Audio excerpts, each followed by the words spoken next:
So, there I was, standing outside the quaint little coffee shop where Clara had decided to play Cupid.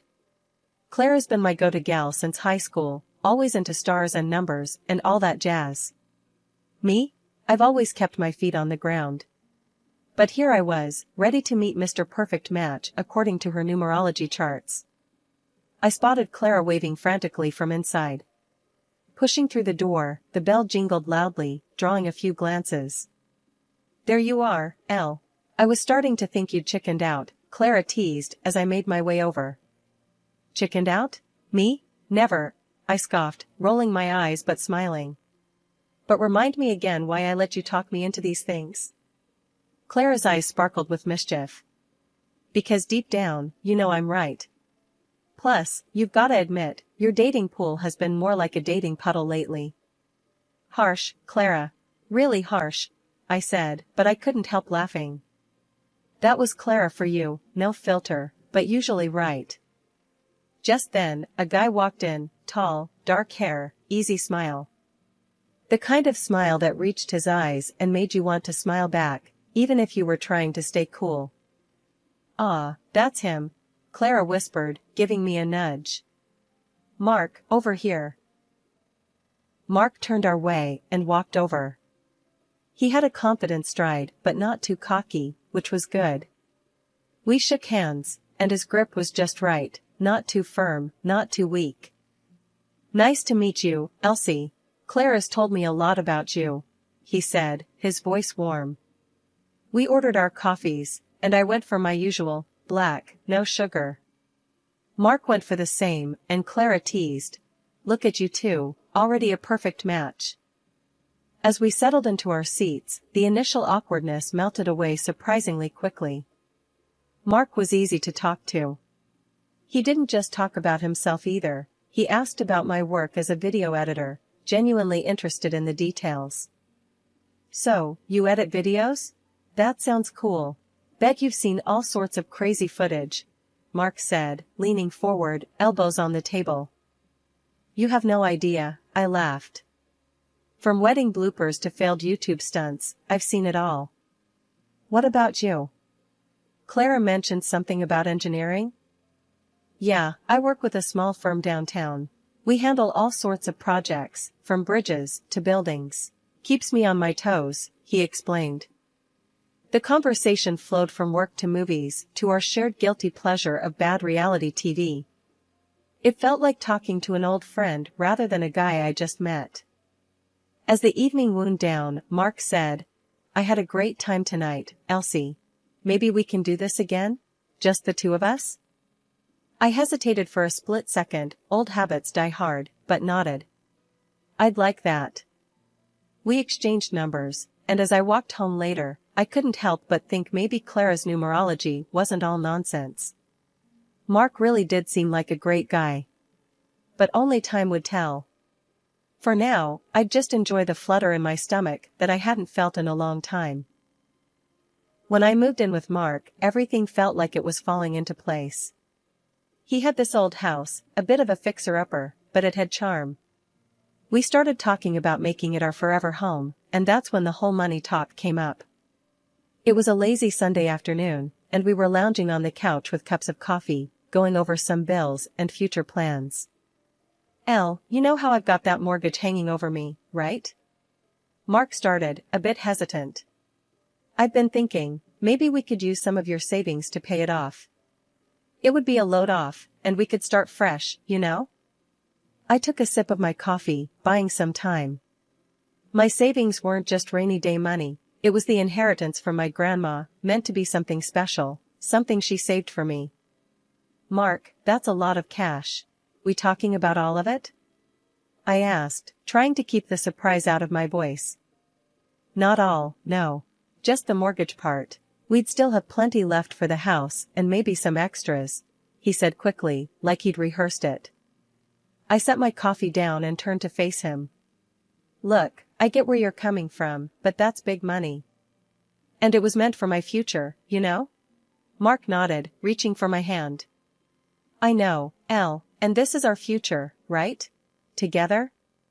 Paying off that mortgage would mean less stress about finances." We could even start talking about renovations or a new car. I pulled back a little, thinking it over. It wasn't just money, it was security, my security, and Grandma's wish. But then, wasn't a happy, stress-free home with Mark worth it? Okay, suppose we do this, clear your mortgage. What's next? We're just going to jump into renovations? I asked, feeling the weight of the decision. Yeah, think about it. We could redo the kitchen, maybe knock out that wall to open up the living room. Make it really ours, he said, his eyes lighting up with every word. And furniture? We gonna spruce up that too? I was warming up to the idea, picturing the house transforming with us. Absolutely. New couch, dining set, maybe even that patio set you were eyeing last week, Mark replied, squeezing my hand. So, we did it. Paid off his mortgage and started planning the renovations. The next few months were a whirlwind of contractors and paint samples. The house was turning into what we'd imagined, and it felt good, mostly. There were moments, late at night, when I'd wonder if I'd put too much into this, too soon. But then I'd see Mark, all excited about picking out fixtures or tiles, and I'd tell myself it was right. The phone call that shook our newly renovated home came late one evening. Mark's phone lit up, buzzing insistently on the kitchen counter. The look on his face when he picked up told me it wasn't good news. Mom? Slow down, what's happened? Mark paced the length of our kitchen. I could only catch bits and pieces, but enough to piece together the emergency. His dad had a stroke. Okay, we're coming. Just hang tight. Mark ended the call and turned to me, his face pale. It's Dad, he's had a stroke. We need to go, Elle. Packing a bag in a whirl, we drove through the night to his parents' place in the next city over. We arrived to find Mark's mom, Linda, a small, wiry woman with more nerves than calm. She was fretting in the doorway as we pulled up. Mark, thank God you're here, she said, pulling him into a tight hug. Then her eyes landed on me. Elsie, you too. Inside, the house was dim, the air thick with tension. Linda led us straight to where Mark's dad, Joe, lay in bed, his left side immobile, his face drawn. Dad, it's me, Mark. We're here now, Mark said, trying to keep his voice steady. Joe's right hand twitched, his eyes showing a flicker of recognition. Linda hovered by the bed, wringing her hands. He can't speak. The doctors, they don't know if he'll recover fully. What are we looking at here, Linda? Does he need rehab? A nurse? I asked, feeling out of my depth but needing to know the plan. Linda shook her head, a stubborn set to her mouth. No, he stays here. He wouldn't want to be anywhere else. But Linda, think about professional care. He needs specialists. I pushed gently, knowing she was scared but also aware of what was at stake. No, Elsie. We can't afford that, and this is his home. He stays, Linda snapped, her tone final. At a family dinner that night, the air was tense as Mark and Linda laid out their expectations. Mark took a deep breath. Elle, I have to head back for work, but Mom needs help here with Dad. You've seen how hard it is for her. Linda nodded, her gaze fixed on me. Yes, Elsie, please. I can't manage on my own with my sciatica acting up. It means so much to us. I felt the weight of their gaze, the desperation in Linda's voice. Mark was looking at me too, his eyes pleading. I knew what my answer would be before I even said it out loud. After Mark left, the reality set in. It was just me and Linda, and mostly just me, taking care of Joe. Linda's bouts of sciatica left her bedridden many days, and I was running the house, managing medications, and trying to keep up with my own work remotely. The days were turning into a blur of endless tasks and mounting frustrations. Linda, blaming everything on her own health issues, didn't lift a finger around the house. Worse, she had a knack for making me feel like nothing I did was ever enough. Elsie, are you going to sit at that computer all day? Linda's voice would slice through the quiet of the house like a knife. I was hunched over my laptop, trying to meet a video editing deadline, the stress evident in my tightly furrowed brow. I'm working, Linda. This is my job, I'd respond, my voice strained but calm, keeping my eyes fixed on the screen. It doesn't look like much work to me, she'd scoff, shuffling off with an air of disapproval. I bit back the sharper retorts teetering on the tip of my tongue. After all, she was family, and family meant biting your tongue until it bled, right? But it was hard, especially when I felt more like a maid than a daughter-in-law. Each day, I cooked, cleaned, and cared for Joe, my father-in-law, who still hadn't regained his ability to speak. His eyes, full of gratitude and apology, often met mine, offering silent thanks that Linda never voiced. During one of my increasingly rare calls with Mark, I tried to explain how strained things had become. "Mark, it's tough here. Your mom, she's really hard on me. And your dad needs more care than I can manage on top of everything else," I confided, the weight of my exhaustion evident in my voice.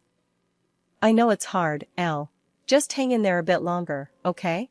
Dad will get better, and once he's up on his feet, you can come back home," Mark pleaded. Determined to do more for Joe, I completed a course in massage therapy tailored for stroke recovery.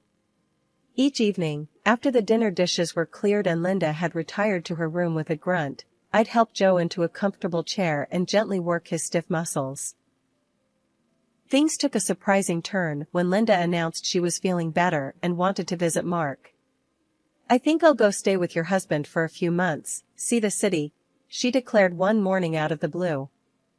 Her news should have filled me with dread at the thought of being alone, but instead, a wave of relief washed over me. When she left, the house felt lighter, as if her departure had lifted a heavy veil that had been smothering me. Finally alone, I established a new routine. Mornings were for Joe. We developed a silent camaraderie, communicating through gestures and shared smiles. I'd massage his limbs, encouraging movement, and his improvement, however slight, felt like victories in a war I'd thought we were losing. Afternoons and evenings were mine again. I reclaimed my time and dove back into my video editing with renewed vigor. Without Linda's constant nagging, I found my productivity soaring. I'd work late into the night, the glow of my laptop a beacon of normalcy in the otherwise turned upside-down world. Evenings were the hardest. I'd sit in the quiet after dinner, missing Mark, missing my old life, but also appreciating the peace. "I think we're doing okay, Joe," I'd say as we settled in after our dinner, speaking more to fill the silence than out of necessity. Joe would nod, his eyes crinkling in agreement or perhaps gratitude. Half a year had rolled around, and it was amazing to see how much Joe had improved. He was not only talking, but had also started getting around with a new wheelchair I helped pick out for him. It was a game changer. He even began doing things for himself, like making his own snacks and managing his medication, which seriously lightened my load. During this time, Joe and I had grown incredibly close, so much that he started calling me his daughter, which warmed my heart every time he said it. It wasn't just about care anymore, it was about family, about the bond we had formed. One lazy afternoon, we were both in the living room, Joe in his wheelchair, flipping through channels, and me with my laptop, trying to catch up on emails. A thought had been nagging at me for a while, and seeing him so active and independent brought it to the forefront. "Joe, can I ask you something?" I began, hesitating a bit as I closed my laptop. "Of course, kiddo. What's on your mind?" Joe looked over, his face open and inviting. "Well, I was wondering, why didn't you ever consider going to a nursing home or maybe even short-term care at the hospital? It might have made your recovery easier," I said, genuinely curious. Joe looked genuinely surprised. "A nursing home?" I thought about it. Actually, I wouldn't have minded that at all. I've even got some money saved up just in case I needed to go to a better place than what the basic insurance covers. I frowned, confused. "Really? Linda told me you were completely against it, that you wanted to stay here no matter what. She said there was no extra money for anything else." Joe's face hardened slightly. "That's not true, Elsie. I never said I wanted to stay here no matter what. And the money, it's there. I guess she didn't want me using it on a nursing home." That conversation left a sour taste in my mouth. It seemed there were decisions being made without Joe's input, which didn't sit right with me. but before I could dig deeper, my work pulled me back in. I'd landed a major video editing project that demanded almost all my attention. It was a big break for me, a chance to really make a name for myself in the industry. Life settled into a comfortable routine. Joe was doing well, my career was on an upswing, but there was a void where Mark used to be. His visits had become non-existent, and his calls were brief and distracted. Busy at work was always his excuse. As Joe's health stopped causing concern, I thought it was time to mend things at home too. With a heart full of hopeful anticipation, I packed up some of my things, hugged Joe goodbye, and headed back to the house that Mark and I had turned into a home. It was late evening when I arrived, the neighborhood cloaked in darkness, the familiar glow of our porch light a beacon in the night. But something was off. As I approached the front door, my key wouldn't fit into the lock. Confused and slightly anxious, I rang the doorbell. After a few tense moments, the door swung open, revealing a woman I'd never seen before. "Can I help you?" she asked, eyeing me suspiciously. I live here with my husband. Who are you?" My voice trembled, a mix of confusion and growing dread setting in. "I'm just watching the house for the new owner," she responded, her tone cautious yet firm. "New owner? There must be some mistake. This is my house," I said, the firmness in my voice belying the shock that was starting to take hold. "I'm sorry, ma'am, but the house has been sold." "Maybe you should call your husband or something," she suggested before she started to close the door. Panic rising, I stepped back, pulling out my phone to call Mark. My hand shook so badly, I nearly dropped it twice. When he finally answered, his voice was cold, detached. "Mark, what's going on? Why is there someone else in our house?" I demanded, my voice cracking under the strain. "Elsie, I sold the house. We needed to move on. I bought a new place with my mom. There's no room for you there," he said, his words like ice shards piercing through me. "But all the money I put into that house, our house. How could you sell it without even telling me?" I could barely keep the desperation out of my voice. Mark laughed, a sound so chilling it echoed in my ears. "You think you can prove any of that? Good luck, Elsie. Are you divorcing me?" My voice was a whisper, barely audible even to my own ears. "The papers are on their way to Dad's. You can sign them and send them back," Mark said flatly. "Mark, please, what about your dad? What about Joe?" I pressed, desperate for some semblance of sanity in this madness. "He's no longer my concern. Mom's got the will in her favor now. We don't need you, or him. Why don't you take care of him if you're so concerned?" His tone was dismissive, as if discarding not just his father, but our entire life together. The line went dead, the finality of the tone signaling the end of everything we had built. I stood there in the dark, alone, the cold night air wrapping around me like a shroud. The woman in the house turned off the porch light, and suddenly the beacon that had always signified home was gone, leaving me in darkness. I stumbled back to my car, my mind a whirlwind of betrayal, pain, and disbelief. The drive back to Joe's was a blur, my thoughts racing as I tried to piece together the shattered remnants of my life. How had everything gone so wrong so quickly? Steeling myself, I got out of the car and walked up to the front door. It opened before I could knock, Joe looking up from his wheelchair, his expression worried. "Oh, Joe, it's all gone. The house, Mark, he's left us with nothing." Joe took a deep breath and looked me straight in the eye. "Elsie, I've known about their scheming for a while now," he began, his voice grave but steady. "After my stroke, when I couldn't speak or move, I heard them. Linda and Mark, plotting right in front of me." I stared at him, aghast. "What? You knew?" My voice cracked under the strain of my emotions. Joe nodded slowly. "Yes, I heard them planning to sell the house out from under you. And worse, they planned to dump me in some cheap care facility once they cashed in on my assets." I felt a cold fury building inside me, replacing the despair.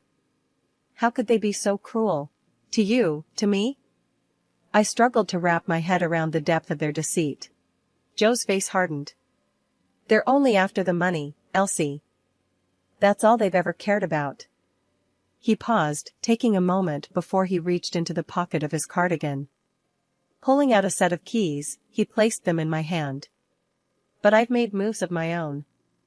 I bought the house back, secretly. It's yours now, Elsie. I want you to have it. Tears welled up in my eyes again, but this time they were tears of relief mixed with a fierce determination. Joe, thank you. I don't know what to say.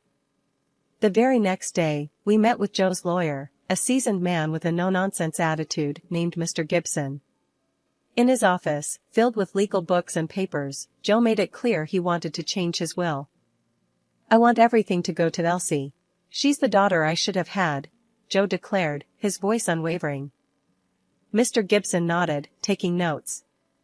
I'll prepare the new documents. Elsie, you're about to become the sole heir to Joe's estate. Grateful, I simply nodded, overwhelmed by Joe's trust in me.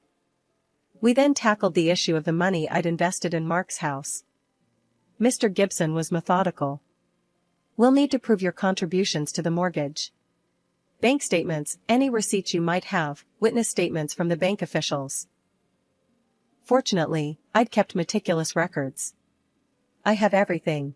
We can prove every penny I put in, I assured him, pulling out a folder stuffed with documents. That's good. We'll file for the recovery of your funds. They can't just take what you've rightfully invested, Mr. Gibson said, starting to outline a plan of action. With each step we planned, I felt more empowered, ready to reclaim what was mine and protect Joe from any more harm. When the divorce papers arrived later that week, I signed them without a second thought. I was ready to close that chapter of my life. A week later, Mark and Linda showed up at my doorstep, the house they once called theirs, now indisputably mine. Their faces were the picture of desperation. I had already heard through my lawyer that they were panicking over the lawsuit I planned to file, demanding back the $150,000 I had put into the mortgage. Elsie, please, we need to talk, Mark began, his voice shaky, avoiding eye contact as if the guilt was too much to bear. Linda chimed in, wringing her hands nervously. We're so sorry, Elsie. It all got out of hand. Please, can't we just put this behind us? I leaned against the doorframe, arms crossed, not moved by their distress. Sorry? After everything you've done? You think a simple apology will fix it? But we're family, Linda tried again, her voice trembling. That ship sailed the moment you betrayed me and Joe, I replied sharply, the anger in my voice clear and unyielding. Seeing that their pleas were getting them nowhere, I decided to twist the knife a little deeper. And just so you know, Joe has changed his will. Everything goes to me now. The grin I wore was cruel, sweetened by the justice of it all. Linda's face went pale, and she fainted right there on my new porch. Mark, flustered and embarrassed, had to catch her before she hit the ground. The trial that followed was nothing short of a circus. Mark fought tooth and nail for every cent, refusing to admit that the money I invested was mine. Linda, ever the actress, put on quite a show in court, feigning illness to gain the judge's sympathy. But the evidence was undeniable. In the end, the judge ruled in my favor. The defendant is ordered to repay $150,000 to the plaintiff. The evidence supports her claim unequivocally. Relief washed over me as justice was served. The gavel's final bang was like music to my ears. I walked out of that courtroom with my head held high, free from the chains Mark and Linda tried to place on me. Back at home, the house felt more like a sanctuary than ever. Joe and I celebrated quietly, a small toast to new beginnings and to justice. Life settled into a comfortable routine after that. I resumed my video editing work, finding joy in the craft that had always been my passion. Joe was more than just a father-in-law now, he was family, a true friend. News reached us through friends that Mark and Linda had to sell their flashy new apartment to cover the repayment. Now they were living in a rental, much humbler than before. It was a fitting turn of events, though I took no pleasure in their downfall. Just last week, Clara, my numerologist friend, called me up. Elsie, I found the perfect guy for you. His birth date lines up beautifully with yours. I couldn't help but laugh, a light, free sound that felt good on my lips. Thanks, Clara, but I think I'm going to stick to meeting people the old-fashioned way. Life's been too crazy for any more predictions. She laughed along with me, and we chatted for a few more minutes about life and love, the conversation light and easy,